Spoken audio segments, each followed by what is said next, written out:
In today's video, I'm going to teach you how to resize the image in Mobirise. First, open your browser and head to Mobirise Online. This is the web-based version of Mobirise, so there's nothing to install. Just make sure you're connected to the internet and using an up-to-date browser for the smoothest experience.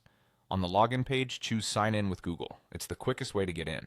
If your browser asks for permission or you see a verification prompt, go ahead and complete it as usual. Then select the Google account you use for your projects. If you manage multiple accounts, double check you're picking the right one to avoid editing the wrong site. Once you're in your project, click the image you want to resize. This can be an image inside a block, like a hero banner, a card, or a gallery item.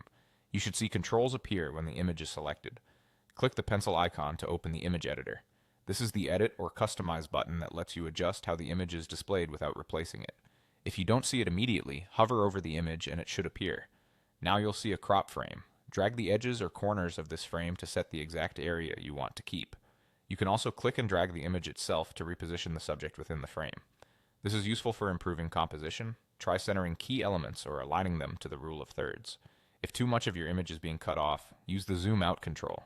This lets more of the original image fit inside the frame, which is great for wide landscapes or when text overlays need extra space. If you want a tighter crop or a closer look, use the zoom in control.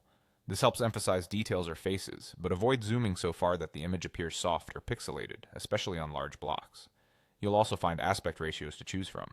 Pick one that matches your design needs: square for avatars and grids, 16.9 for banners and video style layouts, or 4:3 and 3.2 for classic photo shapes. Locking to a ratio keeps your images consistent across the site. When you're happy with your adjustments, click OK to apply them. Don't worry, this is non-destructive for the display, and you can reopen the editor later if you want to tweak the crop or ratio again. If the image still looks blurry after resizing, consider using a higher resolution original for best results. That's it, you've resized an image in Mobirise quickly and cleanly. Thanks for watching and happy building.